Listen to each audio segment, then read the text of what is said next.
Mau narik naraon ke dia. Silaturahmi pencinta berat. Urang teh lalaki mau jadi cinta kula laki. Kumaha? Ka Bogor kan naik jadi calon gubernur. Wakil gubernur baheula Wakil mah. gubernur ayeuna teh rek naroskeun deui. Upami bade naik deui, naik nyalon deui, apa F1 apa F2 gitu. Lain F. D. Hayangna wargana naon? D1.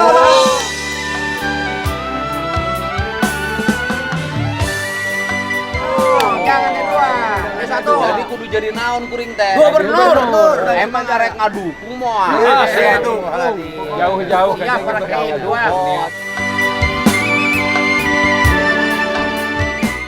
Semoga Allah selalu membimbingmu dan biarlah angin menuntun langkahmu.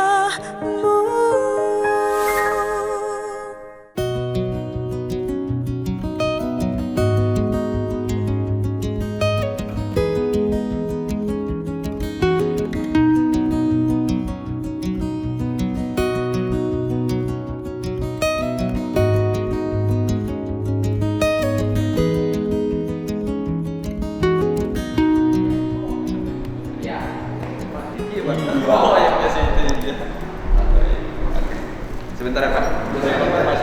Ya,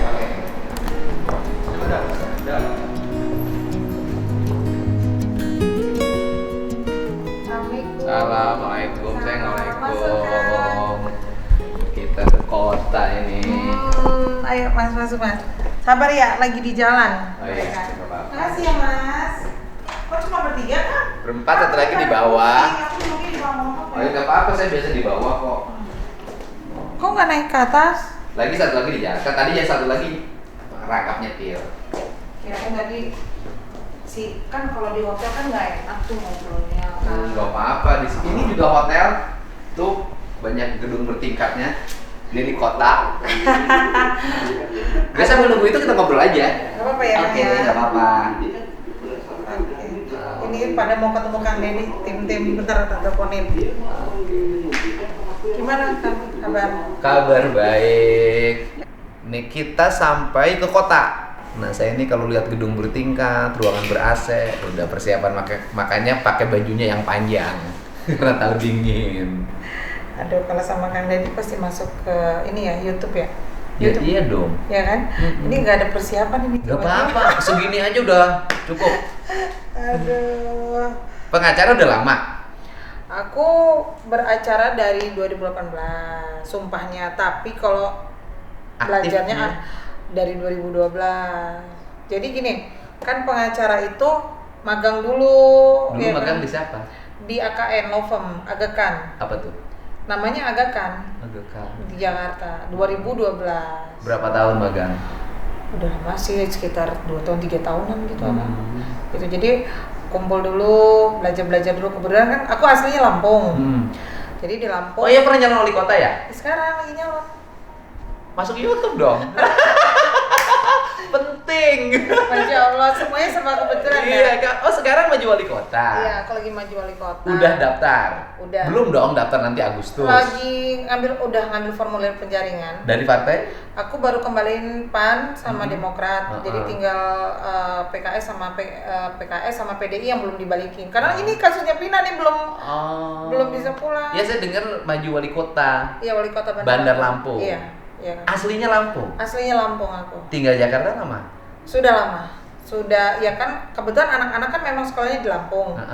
Jadi aku bolak-balik Jakarta Lampung. Jakarta Lampung, Iya. Jakarta Lampung. Orang Lampung lo nonton lo banyak. Ya alhamdulillah. Ini Kang Dedi ini sosok yang luar biasa. Wah. Saya suka ngikutin juga. Kuliah mana sih? Aku S1-nya awalnya kuliahnya di Unila.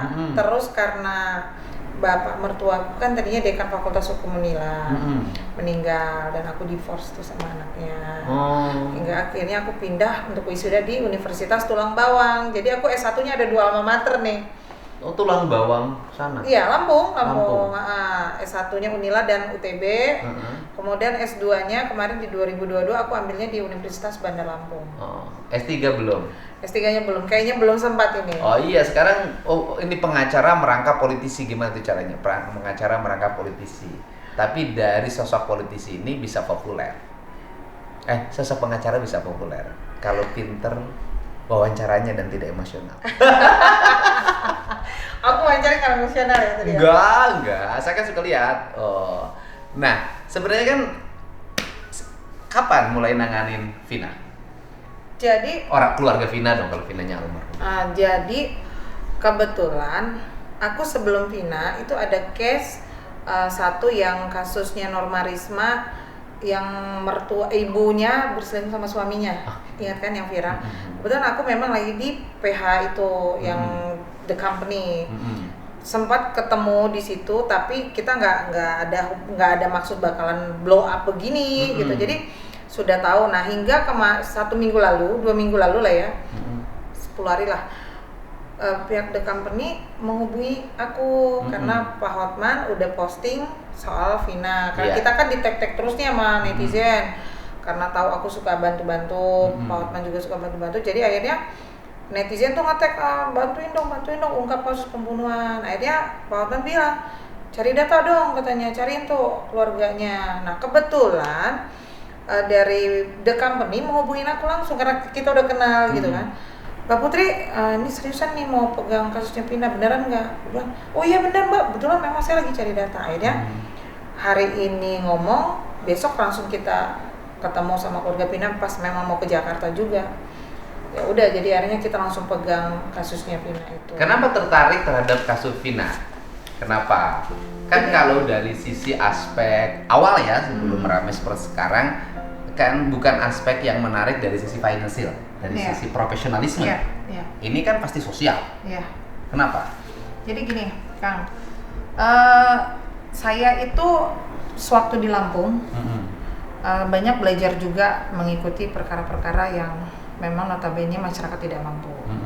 Benar, karena saya belum memiliki kemampuan untuk ya membantu lah gitu, dalam artian ilmu belum cukup gitu kan ya, mungkin finansial saya juga belum iya dong, kalau cukup. bantu kan kita udah cukup bolak-balik. Nah, saat itu saya masih belajar dan kemudian saya di 2017 ketemu dengan Pak Hotman, dipanggil Pak Hotman, dan saya akhirnya bergabung dengan timnya beliau di Kopi Joni waktu itu.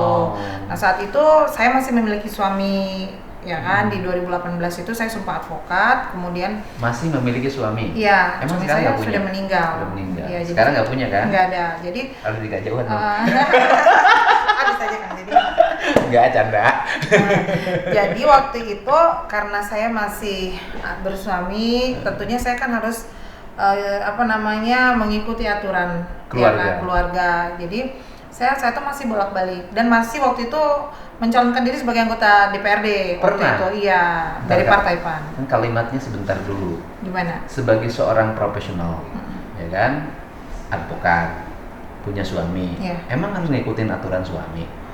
Iya, karena gini, bagaimanapun kita kan kodratnya kalau sudah berumah tangga itu kan harus Tuhan kita di dunia selain orang tua adalah suami, kan gitu. Jadi saya juga harus mematuhi apa kata suami saya, gitu. Saya kan bagaimanapun suami punya peranan penting dalam kehidupan rumah tangga, dan saya harus menghargai suami saya.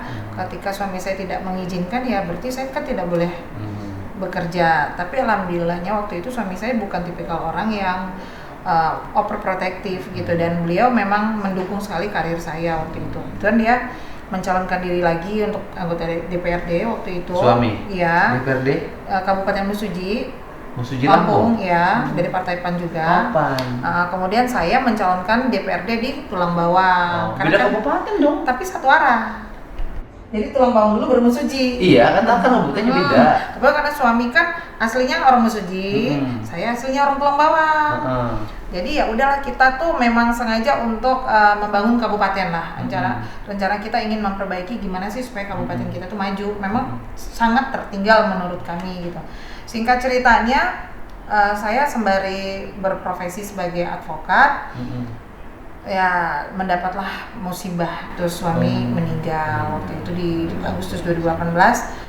Dan akhirnya saya juga bingung nih, karena beliau kan seorang politik dan saya baru belajar akan terjun dunia politik, tidak ada yang membimbing saya. Sementara basicnya saya adalah seorang lawyer.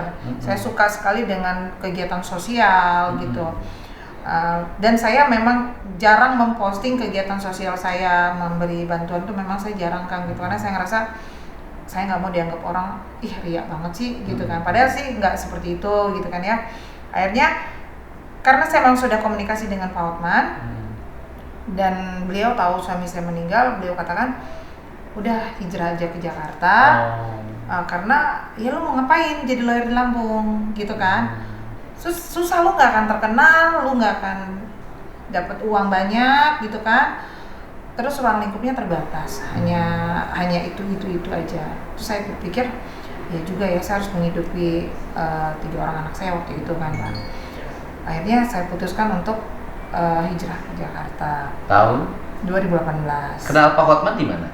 Kan asalnya di Lampung, Pak Hotman di Jakarta. Kenalnya di Jadi mana? kan kita ada komunitas grup lawyer ya, Kang Didi. Terus mungkin beliau ngecek teman-teman satu-satu gitu kan, seperti di mana kantornya apa gitu. Nah, diundang beliau ke Jakarta ya sedikit untuk komunikasi, ditanya kemampuan gitu-gitulah, dites lah gitu kan. Akhirnya kita ngobrol untuk membesarkan Kopi Joni saat itu. Kan dulu terkenalnya Kopi Joni, bukan 911 ya. Nah, akhirnya saya putuskan untuk, saya katakan ke Bapak, Pak, saya nggak bisa stay dulu karena kan saya mesti menyesuaikan. Lagian ada satu kasus yang saya alami sendiri, yaitu suami saya yang meninggal tuh kan meninggalnya tragis gitu kan. Kenapa ya. meninggal? Suami saya waktu itu meninggalnya dibunuh orang.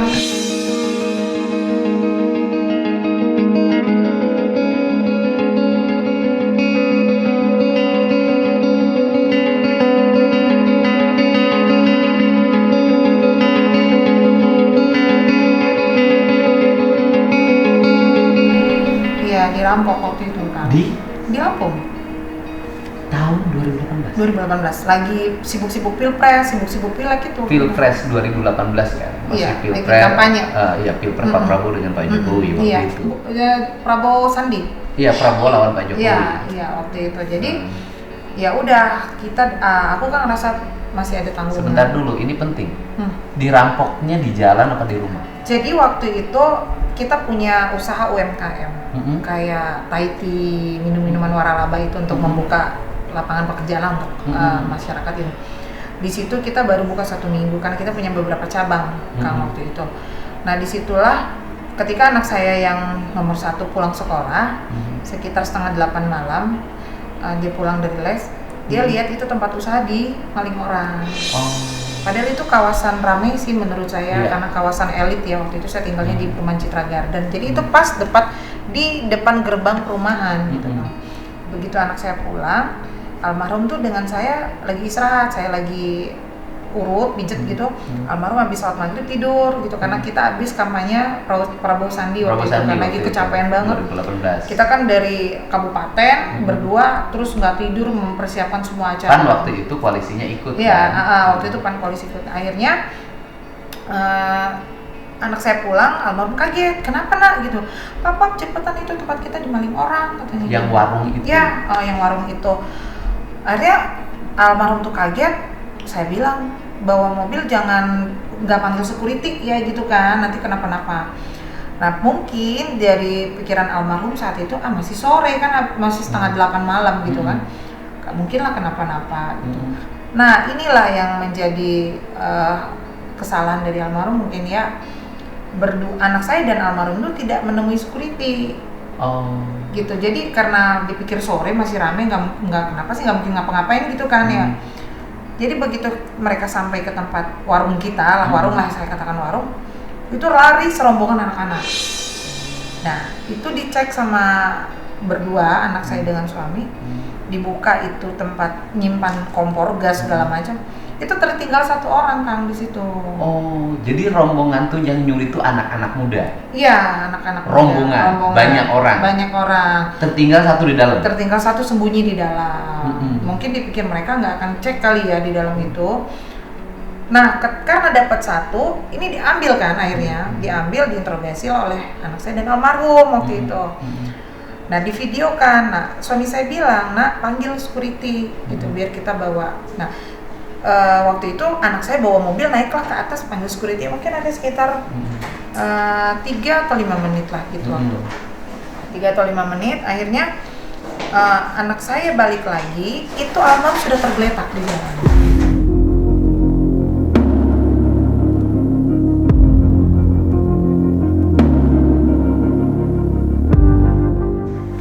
Ditinggalkan, kan anaknya meninggalkan ruangan, Iya, meninggalkan almarhum dengan si dan pelaku. waktu mengintegrasi anak yang Iya, mencuri itu iya. ke security. Ketika balik sudah terbunuh. Sudah terbunuh. Dibunuhnya kan? Jadi setelah kami, awalnya kan kita nggak tahu kan siapa ya, pasti juga anak-anak itu.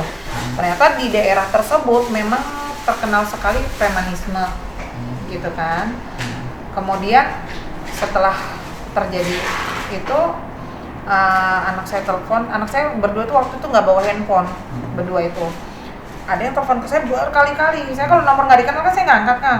Tapi kok aneh gitu kan, kenapa? Pas saya lihat juga, kok nggak ada kabar ya ini berdua gitu kan ya, nggak ada kabar nih berdua kemana ini. Saya angkatlah telepon, tiba-tiba anak saya, kok suara si AA gitu kan. Anak saya panggilnya AA. Anak saya bilang, bun cepetan kesini ke rumah sakit, papa dituja orang, tuja itu maksudnya ditusuk orang gitu. Hah? Jadi saya kaget dong, berdebar, oh kenapa nak? Papa dikeroyok orang, dibunuh orang gitu kan. Saya langsung ganti baju, bingung mau naik apa ini, ke jalan atas kan agak lumayan jauh. Saya minta tolong ke tetangga rumah sebelah. Akhirnya saya diantar, anak saya telepon terus. Kebetulan rumah sakit dengan rumah itu sekitar jarak 2 kilo lah, nggak terlampau jauh. Sampai masih pertengahan jalan, anak saya telepon tanya, Bun di mana? Saya bilang udah nak, cepet operasi aja. Mau ngapain silakan aja, yang penting terselamatkan gitu. Rupanya saat itu anak saya tidak mau bicara kalau bapaknya udah nggak ada.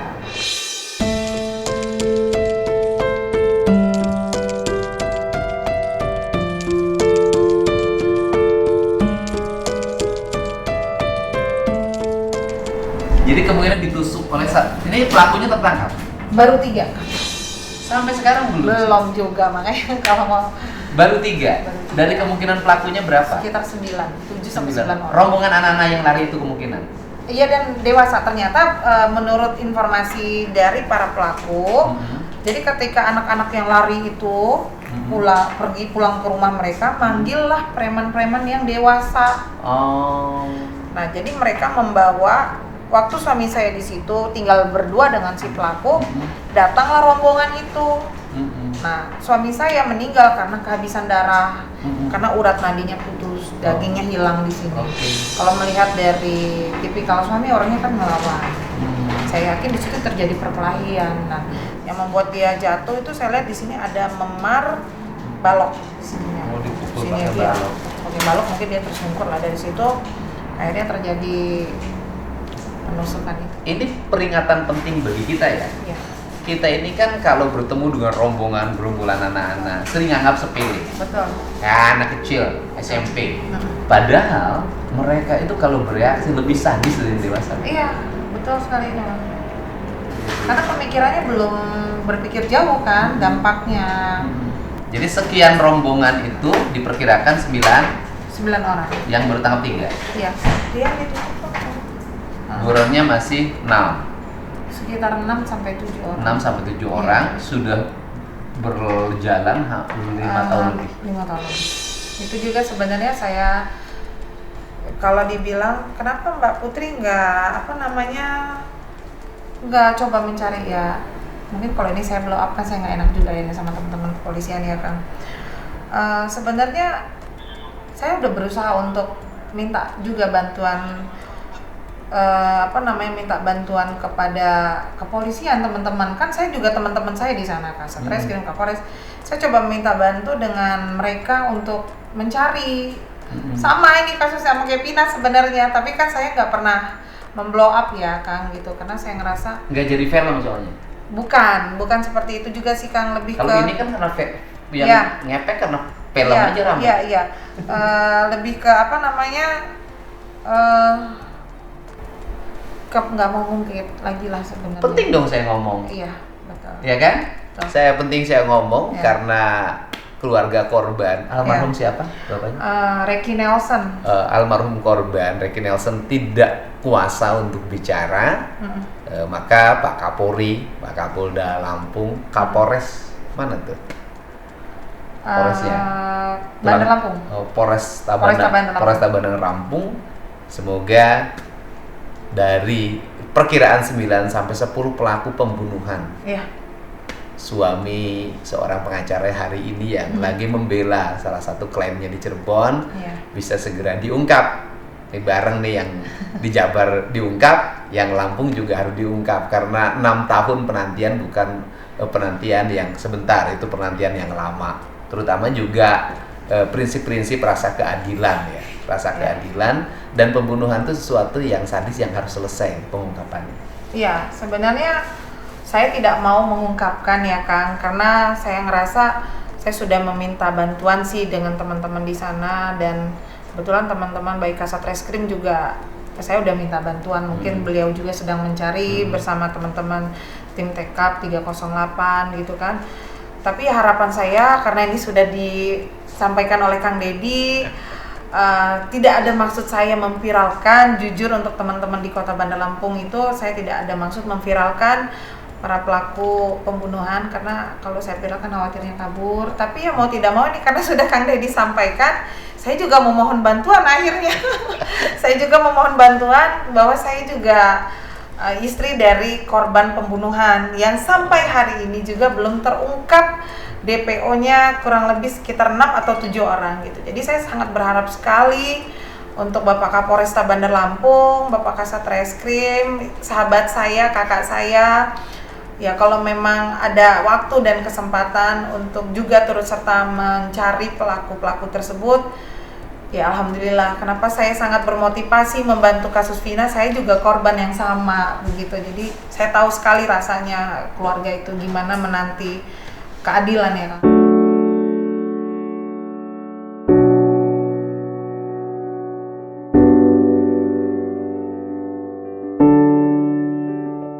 Iya kan, mungkin teorinya kan mereka temennya, kan temennya sudah ditangkap, kan tinggal ditanya sama yang ditangkapnya.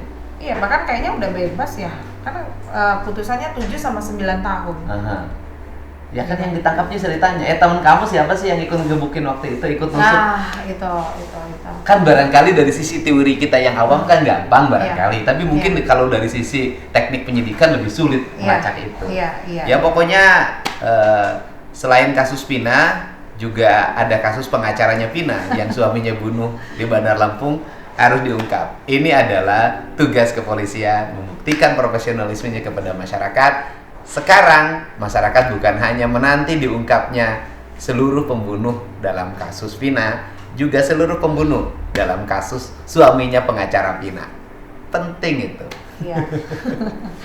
Ya, pokoknya saya tidak ada maksud ya untuk saya yang bermaksud. Ya, Kang Deddy karena sebagai wakil rakyat ya menunggu dilantik lagi jadi wakil rakyat. Amin. Apakah nanti dilantik atau tidak kita serahin pada Pak Prabowo. Saya ditugasin di mana?